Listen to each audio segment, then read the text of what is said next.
રાજકોટ જિલ્લા કોંગ્રેસ સમિતિના પ્રમુખ ભાઈ હિતેશભાઈ, રાજકોટ શહેર કોંગ્રેસ સમિતિના પ્રમુખ ભાઈ શ્રી રાજદીપભાઈ, અમારા યુવા સાથી ભાઈ શ્રી નરેન્દ્રભાઈ સોલંકી, ભાઈ વશરામભાઈ સાગઠિયા, ભાઈ શ્રી નિદતભાઈ, ભાઈ આદિત્યસિંહ અને કોંગ્રેસ પરિવારના મિત્રો, પ્રેસ અને મીડિયાના મિત્રોના હૃદયપૂર્વક સ્વાગત સાથે વરસાદી વાતાવરણમાં આ રંગીલા રાજકોટના તમામ મીડિયાના મિત્રો ઉપસ્થિત છે એ સૌનું દિલથી આભાર વ્યક્ત કરું છું. મારી પ્રેસની શરૂઆત કરું એ પહેલાં નીટ પરીક્ષાની ધાંધલીના કારણે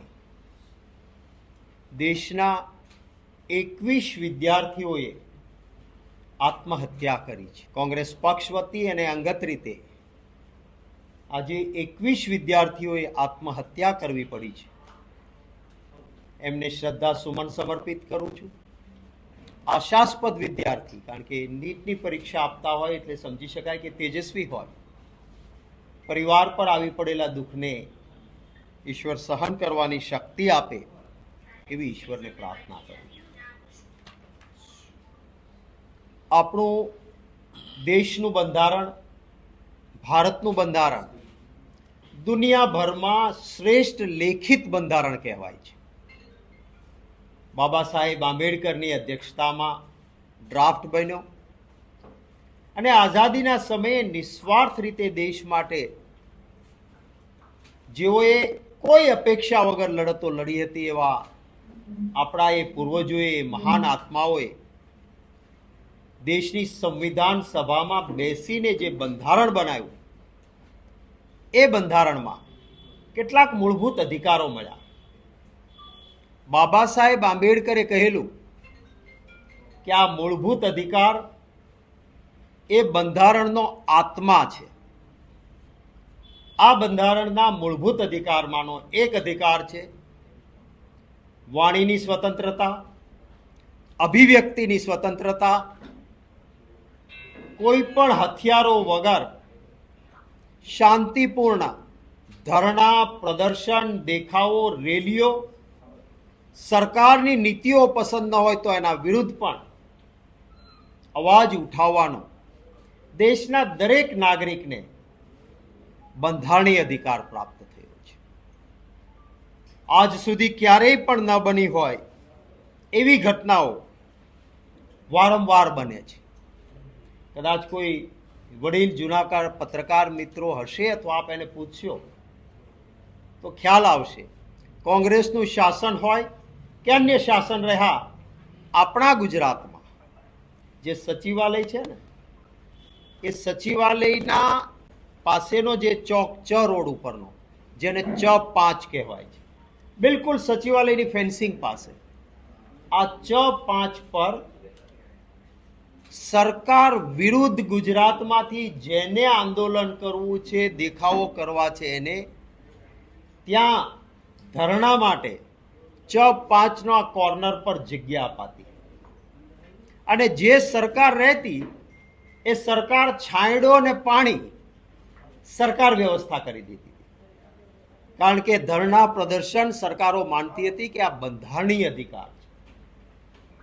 આજે તમે પત્રકાર મિત્રો પણ તમે કહો ત્રિકોણ ચોક ઉપર અમારે ધરણા દેવા છે એટલે પહેલા પોલીસ કહે છે પરમિશન માંગો.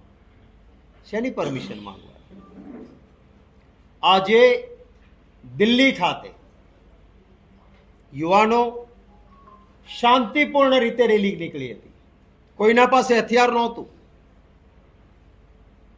માત્ર ને માત્ર અહંકારના કારણે એક બર્બરતાથી યુવાનો ઉપર જે લાઠીચાર્જ આપની કેમેરાની આંખોએ બતાવ્યું છે.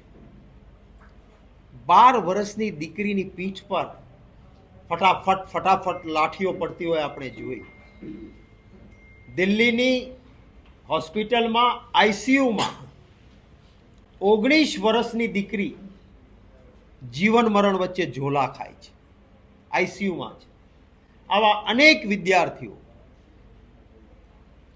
ભારતીય જનતા પાર્ટીની બર્બરતાના કારણે એનો ભોગ બન્યા છે. આપ કલ્પના તો કરો,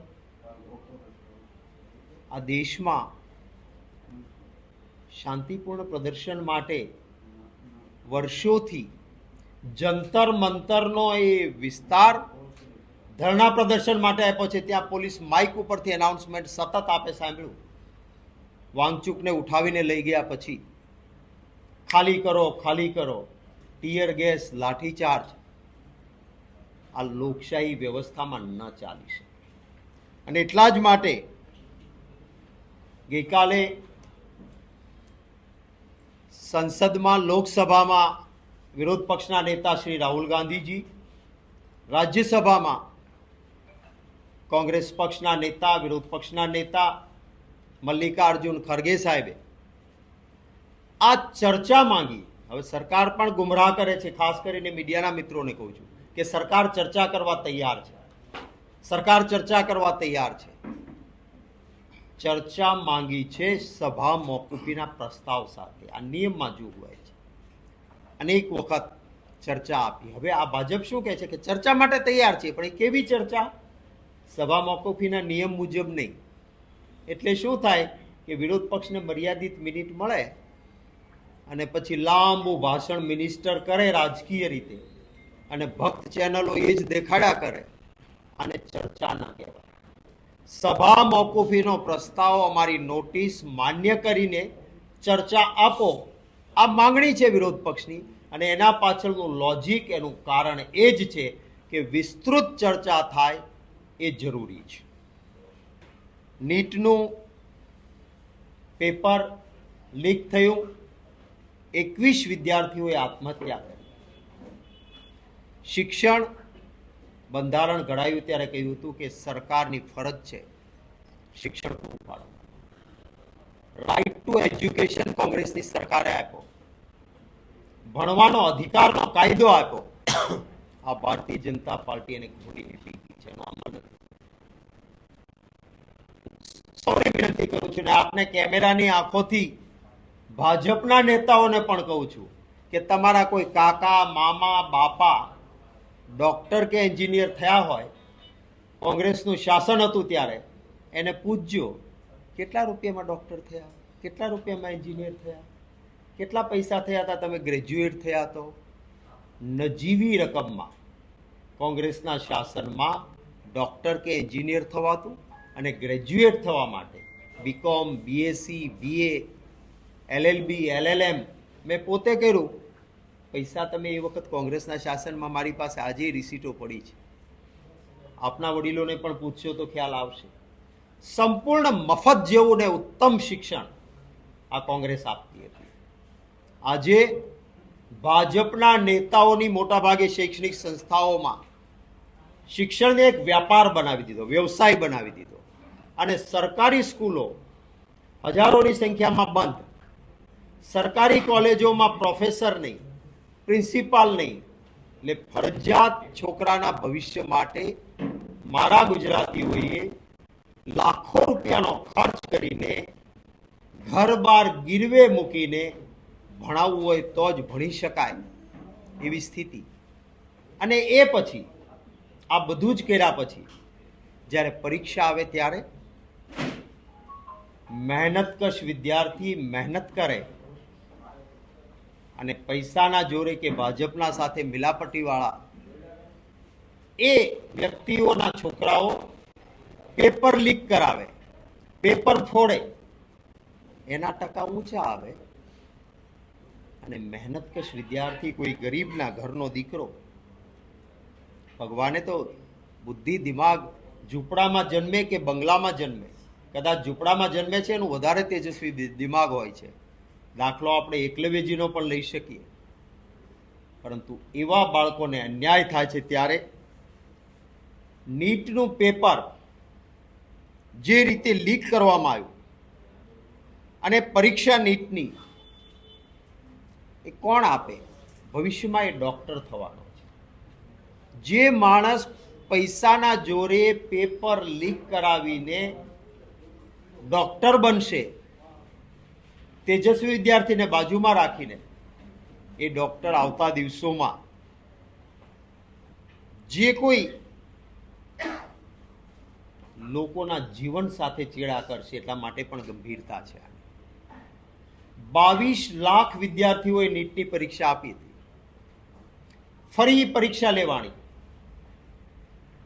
આપ કેટલાક મિત્રોએ, ઇન્વેસ્ટિગેટિવ જર્નાલિઝમ કરનારા મિત્રોએ પણ એના ખર્ચનો આંકડો મૂક્યો હતો કે 22 લાખ વિદ્યાર્થી નીટની પરીક્ષા આપે, તૈયારી કરે, ક્લાસીસ કરે, એ 22 લાખ વિદ્યાર્થીને ફરી પરીક્ષા આપવાની થાય તો એનો ખર્ચ કેન્દ્ર સરકારના આખા વર્ષના શિક્ષણના બજેટ કરતાં પણ આમ નાગરિકો ઉપર વધારે આવે.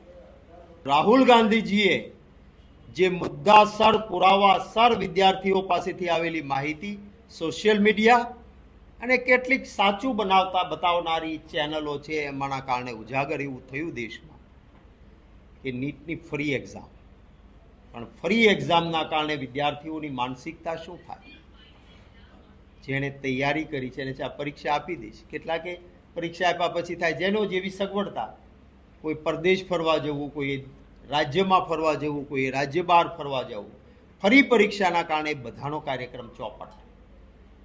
વિદ્યાર્થીઓ સાયકોલોજીકલી ડિસ્ટર્બ થયા અને 21 વિદ્યાર્થીઓએ આત્મહત્યા કરી.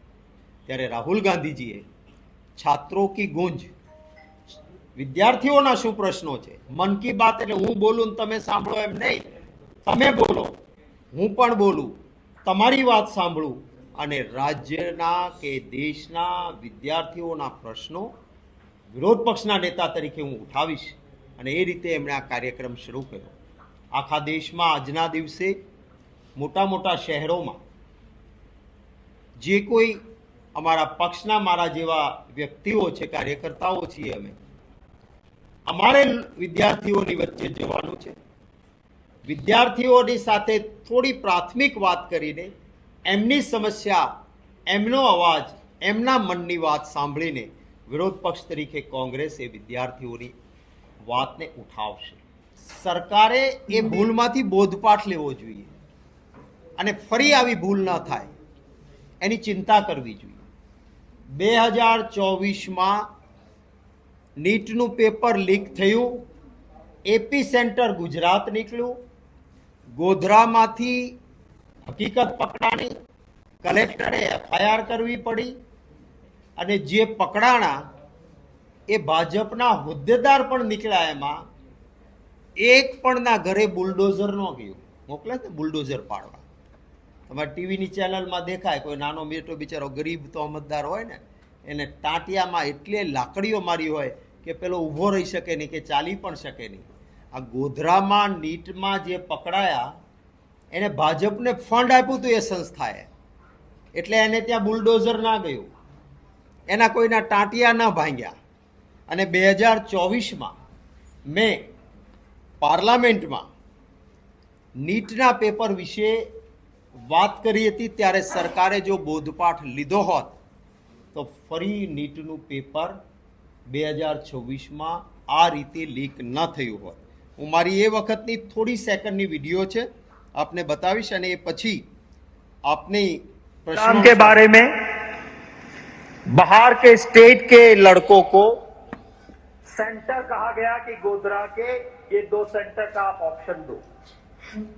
गोधरा के वो 2 सेंटर का ऑप्शन लेके ब्लैंक चेक 7 लाख कैश दिया गया. और करने वाले कौन थे माननीय सभापति महोदय? वो उस एक एजुकेशन इंस्टीट्यूट का प्रिंसिपल को एरिया का सुपरवाइजर बनाया, एक टीचर को सेंटर का बनाया और दोनों ने मिलके, ये सर क्या होता है नीट के एग्जाम में, नीट के एग्जाम के अंदर जो OMR सीट होती है, ऑप्टिकल मार्किंग रिकग्नाइजेशन सीट, माने आपको ब्लैक कलर में टिक करना है, कंप्यूटर में पेपर जाएगा, मार्क्स मिल जाएगा. उसको कहा गया कि आपको जिसमें आता है उतना ही टिक करो, बाकी ब्लैंक छोड़ दो. और फिर कलेक्टर ने FIR क्यों की? क्योंकि उसके पास CCTV फुटेज आए कि जो पार्सल जाना था कुरियर में बैंक के थ्रू, उसको हाईवे के रेस्टोरेंट में रोक के, जिससे सेटिंग हुई थी, उनके पेपर्स निकाले, वहां पे टिक्की 710 में से 710 मार्क्स मिल जाए, उस तरह का अरेंजमेंट था। और उसीलिए कलेक्टर ने कहा कि हाँ, this is the right document, right proof, और उन्होंने एफआईआर करवाई। और एफआईआर के बाद ये सारी चीजें बाहर निकल के सभापति महोदय आई है। हम कंसर्न है सर, एक गरीब का बेटा मेहनत कर रहा है, एग्जाम देने जाता है, और उसकी हालत, एक पैसे वाले का बेटा नीट में लाखों रुपया देके अगर एडमिशन ले लेगा, उस गरीब की बच्ची की हालत क्या होगी, उसके लिए मैं कंसर्न हूं और इसलिए कह रहा हूं। और ये जो करने वाले लोग हैं, वो करने वाले लोग बहुत बहुत बड़े लोग हैं। मैं खुद एक एजुकेशन मिनिस्टर रहा हूं सर। गुजरात की परंपरा, महात्मा गांधी जी के स्टेट की परंपरा ये रही कि प्राइवेट इंस्टीट्यूट में कोई मंत्री इसका इनॉग्रेशन में नहीं जाएगा, क्योंकि कल को अफसर वो प्राइवेट इंस्टीट्यूट गलत करेगी तो उसको कैसे रोक पाएगा। कभी भी हम नहीं जाते थे। मुझे दुख है कि ये जो इंस्टीट्यूट गफले में पकड़ी गई, उसका चेयरमैन आज जेल में है। उस इंस्टीट्यूट की ब्रांचेस को ओपन करने के लिए वहां की राज्यसभा की एक सांसद, बाद में यूपी की लोकसभा की सांसद बनी, मंत्री थी, वो इसी स्कूल की जो आज जेल में है, और नीट का बड़ा घोटाला हुआ, वहां पे जाके उन्होंने उस स्कूल को इनॉग्रेट किया था, जो कि अमेठी से चुनाव जीती थी, लोकसभा में इस बार हारी, वो जाके वहां पे पहुंची हुई थी। ये सभापति महोदय, मैं नाम नहीं ले सकता हूं, मैं नहीं लेना चाहता हूं, जो यहाँ नहीं है। और इसमें एक दूसरा आदमी, वर्णन नहीं करूंगा, सिर्फ इतना ही कहूंगा, दूसरा एक एक्यूज जो जेल में है, वो सत्ताधारी पक्ष के माइनॉरिटी सेल का वाइस प्रेसिडेंट है, जो नीट के एग्जाम में जेल के अंदर है। और आखिरी बात करके मेरी बात समाप्त करता हूं कि एडीआर का रिपोर्ट है सर। एडीआर माई डेटा करके वेबसाइट पे सारी सच्चाई रखता है। उसमें है कि जो नीट की धांधली में गोधरा में इंस्टीट्यूट पकड़ी गई, उसने आज की रूलिंग पार्टी सेंट्रल गवर्नमेंट की को फंड दिया था, दान दिया था, पैसा दिया था। तो जब ऐसा होगा तो यही होगा। धन्यवाद सभापति महोदय। જ્યારે નીટની પેપર લીક થયું ત્યારે આ બધી હકીકતો આપી। સ્મૃતિ ઈરાની આ ઇન્સ્ટિટ્યૂટનું ઉદ્ઘાટન કરવા ગયા હતા અને એ પછી જે ધાંધલી, એકના ઘરે પણ બુલડોઝર ના ગયું, કોઈના ટાંટિયા ના તૂટ્યા, અને 26માં ફરી આનું આ થયું છે। જ્યારે જ્યારે સત્તાધીશ અહંકારી અને અત્યાચારી બને છે, ત્યારે ત્યારે જનતા હંમેશા જાગૃત હોય છે, અને એનું માધ્યમ કોઈને કોઈ બનતા હોય છે। લોકોમાં આક્રોશ ભરેલો હતો। હું આશા અને અપેક્ષા રાખું છું કે આ મુદ્દે સમગ્ર દેશમાં નાના નાના અનેક વખતથી કહેવાય છે ને કે last row on camel's back, છેલ્લી તકલીફોમાં જ્યારે છેલ્લી સળી પડે ત્યારે ઊંટ બેસી જાય, એમ અનેક સમસ્યાઓથી દેશ ઘેરાયેલો છે। બેફામ રીતે મોંઘવારીનો માર, ફિક્સ પગાર, કોન્ટ્રાક્ટ પદ્ધતિ, નોકરી માટે જાઓ તો પેપર ફૂટે, ખોડનારાના મૂળ ભાજપમાં નીકળે। આપણે ત્યાં તલાટી મંત્રીના પેપરમાં આપે સૌએ જોયું છે ક્યાં મૂળ કોના સુધી હતા। એના કારણે જનતાનો રોષ છે। સોનમ વાંગચુકે સતત જીવના જોખમ સુધી, એના મસલ્સ ગળવા માંડ્યા ત્યાં સુધી ઉપવાસ કર્યા, જબરજસ્તીથી ઉઠાવીને હોસ્પિટલમાં એને લઈ ગયા, અને હતું કે આંદોલન તૂટી જશે। પરંતુ દેશના યુવાનોના ભવિષ્ય માટે હું નમન કરીશ આ દેશની જનતાને કે એમણે સખત રીતે આજની ચાલતી સરકારની વિરુદ્ધ આક્રોશ વ્યક્ત કર્યો છે। અને અમારી બધા વિરોધ પક્ષોની ફરજ છે કે લોકપ્રશ્નો માટે લડવું જોઈએ। કોઈ પણ નામ આપો, સોનમ વાંગચુકજીની મૂવમેન્ટ હતી, કોઈ પોલિટિકલ નહીં નોન પોલિટિકલ મૂવમેન્ટ ચાલી, અને હું આશા રાખું છું કે મૂવમેન્ટને તોડી દેવા માટે, કારણ કે આપણા અહીંથી ગયેલા બે ત્યાં બેઠા છે એને હું નજીકથી ઓળખું છું, એટલે હવે કોઈના કોઈ રીતે શામ દામ દંડ ભેદ નહીં, ઈડી સીડી સીબીઆઈથી પણ આગળ વધીને કોઈને કોઈને ફસાવાના કે સામે સામે મૂકવાના પ્રયત્નો થશે, પરંતુ દેશની જનતા જાગી છે ત્યારે જરૂર આમાં ન્યાય થશે. બાપુ, આજે દેશભરમાં ભાજપ છે તે વિરોધ પ્રદર્શન કરવાની છે. રાહુલ ગાંધી જે રીતે ગઈકાલે પીએમ હાઉસ પાસે ગયા, એમને વિરોધ પ્રદર્શન છે. આને કેવી રીતે સમજવું? પીએમ હાઉસ સામે ભૂતકાળમાં ભારતીય જનતા પાર્ટીએ કોંગ્રેસની શાસનમાં અનેક વખત પ્રયત્નો કર્યા છે, ધરણા પ્રદર્શન કર્યા છે. ક્યારેય કોઈને મોટા નેતાઓને ઉઠાવીને નથી લઈ ગયા. ત્યાં જનારા સંસદ સભ્યો હતા, વિરોધ પક્ષના નેતા હતા, કોઈ આતંકવાદીઓ નહોતા. જ્યારે તમે સંસદમાં સભા મોકૂફીના પ્રસ્તાવના નિયમ મુજબ ચર્ચા કરવા તૈયાર ન હો, 21 વિદ્યાર્થીઓએ આત્મહત્યા કરી હોય, આજે બર્બરતાથી રોડ પર દોડાવીને, તમે કેમેરાની આંખે જોયું હશે કે કેટલા ચપ્પલ સેન્ડલ દીકરીઓના છોકરાઓના કેટલા રજળતા હતા, સેંકડોની સંખ્યામાં, અને જે બર્બરતાથી લાઠીઓથી મારવામાં આવ્યા, એ પછી ક્યાં જાય? અને એ પણ જવાબદાર વ્યક્તિઓ પીએમ હાઉસની સામે ગયા, એમાં એમને તકલીફ પડે છે. આ ભારતીય જનતા પાર્ટીને દેશની જનતા ઓળખશે જરૂર કે એક વિરોધ માટે ત્યાં જઈને શાંતિ રીતે ત્યાં બેઠા છે. એમના કોઈના હાથમાં પથ્થર નથી, કોઈએ પીએમ હાઉસનો ગેટ તોડવાનો પ્રયત્ન નથી કર્યો. બંધારણીય મૂળભૂત અધિકાર ધરણા પ્રદર્શન દેખાવ, ક્યાંય બંધારણના મૂળભૂત અધિકારમાં એવું નથી લખ્યું કે પીએમ હાઉસ પર નહીં જવાનું. અને જનારા કોઈ ટોળા લઈને અમે ધાર્યું હોત, આખા દેશમાંથી એલાન કરીને લાખો કાર્યકર્તાઓને ભેગા કરીને પીએમ હાઉસમાં તોડફોડ કરી હોય, કાયદો હાથમાં લીધો હોય, એવું તો નથી. સંસદ સભ્યો ધરણા માટે ભૂતકાળમાં પણ સ્વર્ગસ્થ રાજીવ ગાંધીના સમયમાં બોફોર્સના નામ પર, જે બોફોર્સ તોપ જ કામ લાગી કારગિલનું યુદ્ધ જીતવામાં, રાજીવ ગાંધીજીની સોચ સમજથી આપણે કારગિલ જીત્યા હતા. એ વખતે રાજીવ ગાંધીજીના ઘર સામે પણ ભાજપે ધરણા દીધા હતા. અમે તો કોઈ દી કોઈ આખા દેશમાં શું કામ ધરણા દીધા?